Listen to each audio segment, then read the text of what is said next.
కొమ్రంభీం ఆసిఫాబాద్ జిల్లాలో పెద్దపులి దాడిలో తీవ్రంగా గాయపడ్డాడు సురేష్. ఈ దాడిని గుర్తు చేసుకుని వణికిపోతుంది సురేష్ భార్య. మాటు వేసి దాడి చేసిందని ఒక్క క్షణంలో ప్రాణాలు పోతాయనుకున్నానంటూ వణుకుతున్న గొంతుతో చెబుతుంది. పత్తి చేనులోకి అడుగు పెట్టాలంటే భయం వేస్తుందంటున్న సురేష్ భార్యతో మా ప్రతినిధి Anjaiah face to face. Suresh పై పులి పంజా విసిరింది. అయితే అదృష్టవశాత్తు పులి నోట్లో నుంచి సురేష్ బయటపడడం జరిగింది. త్రుటిలో ప్రాణాపాయం తప్పింది. అయితే పత్తి తీస్తున్న సందర్భంగా సురేష్ అదేవిధంగా ఆయన భార్య ఉదయం పత్తి తీస్తుండగా పులి ఒక్కసారిగా పంజా విసిరింది. దాంతో తీవ్రమైన గాయాల పాల్గొవడం జరిగింది. ప్రస్తుతం కాగజ్ నగర్కు తరలించి చికిత్స అందిస్తున్నారు. ముఖ్యంగా సురేష్ పత్తి తీస్తున్నారు. అదేవిధంగా ఆయనతో పాటు ఆయన భార్య కూడా ఉన్నారు. ఈ సందర్భంగా అసలు పులి ఎప్పుడు వచ్చింది, ఎట్లా దాడి చేసింది, ఆమె కూడా ఇప్పటికీ భయంతో వణికిపోతున్నారు. తీవ్రమైన వణుకుతున్నారు. ముఖ్యంగా కళ్ళ ముందే భర్తపై పులి దాడి చేయడం, అదేవిధంగా తీవ్రమైన గాయాల పాలు కావడంతో ఆయన భార్య కూడా తీవ్రమైన ఆందోళన వ్యక్తం చేస్తున్నారు. అదేవిధంగా విలపిస్తున్నారు. అయితే ఈ సందర్భంగా ఏం జరిగిందనే అంశంపై మనతో మాట్లాడడానికి ఆయన భార్య ఉన్నారు. వారిని అడిగి తెలుసుకుందాం. మేడం, ఎప్పుడు దాడి జరిగింది, ఎట్లా జరిగింది, మీరు చూసారా పులి దాడిని?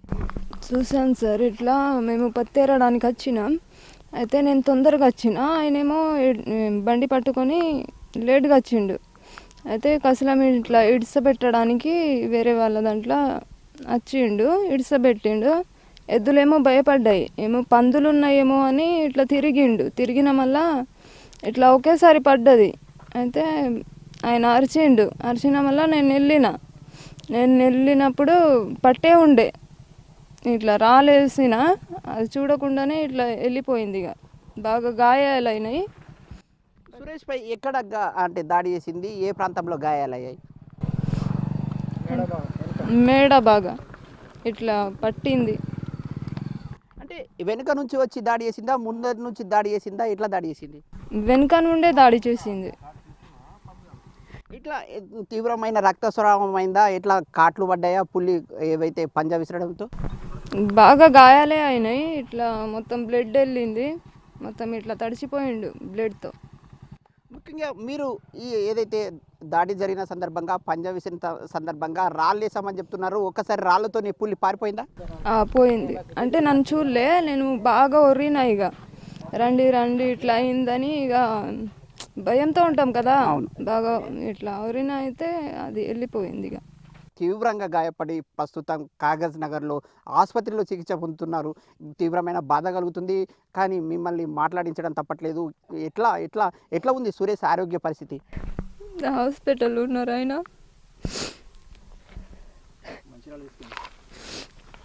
మంచిర్యాలకి తీసుకెళ్ళిండు. ఇట్లా సిరిపూర్లో గవర్నమెంట్ హాస్పిటల్లో ట్రీట్మెంట్ తీసుకున్నారు. కాకపోతే కొంచెం బ్లడ్ ఆగలేదని కాగజ్ నగర్కి వెళ్ళిండు. మీరు ఏదైతే అరుపులు కేకలు వేసిన తర్వాత పక్కన ఉన్న చేళ్ళ వాళ్ళు వచ్చారు, అదేవిధంగా వచ్చారు, ఎవరైనా? ఎవరు రాలేదు. నేను ఒక్కదాన్నే ఉన్నా, ఒక్కదాన్నే ఇట్లా నడుచుకుంటూ వెళ్ళినా.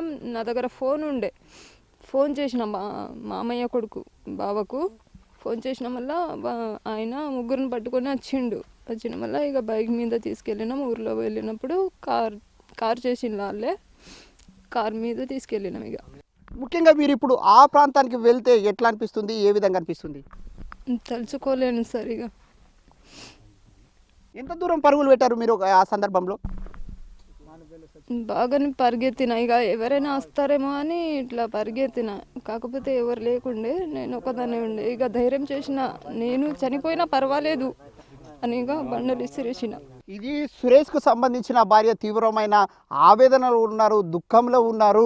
కళ్ళ ముందే భర్త ఏదైతే మెడను పులి పంజా విసిరి నోట్లో పెట్టుకొని ముందుకు సాగుతుంటే రాళ్ళు విసిరింది, రప్పలు విసిరింది.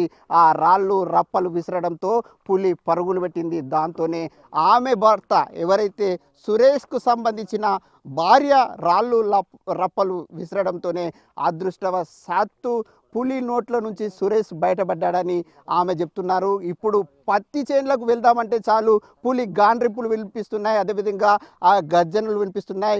భర్తను ఏ విధంగా అయితే పట్టుకపోతున్న కళ్ళ ముందు కనిపిస్తున్న దృశ్యాలు, భర్తను పట్టుకపోతుంటే ఏ విధమైన దృశ్యాలు కనిపిస్తున్నాయో అలాంటి దృశ్యాలు పత్తి చేనులో అడుగు పెడితే చాలు అలాంటి దృశ్యాలు కనిపిస్తున్నాయని ఆమె ఆవేదన వ్యక్తం చేస్తున్నారు. ఇప్పటికైనా అటవీ అధికారులు స్పందించి ఏదైతే కాగజ్ నగర్ 11 నెంబర్లో దాడి చేసి చంపి ఒకరి ప్రాణాలు తీసిందో అదేవిధంగా దుబ్బగూడలో కూడా ఈ విధంగా దాడి చేసి ప్రాణాలు తీయడం పట్ల ఈ పరిసర ప్రాంతంలో ఉన్న రైతులందరూ కూడా భయంతో వణికిపోతున్నారు. ఎట్టి పరిస్థితుల్లో ప్రాణాలు తీస్తున్న పులిని బంధించడానికి చర్యలు చేపట్టాలని ఇక్కడ ఉన్న రైతులు సర్కారు కోరుతున్నారు. కెమెరామెన్ శ్రీనివాస్తో Anjaiah, Big TV news, Komaram.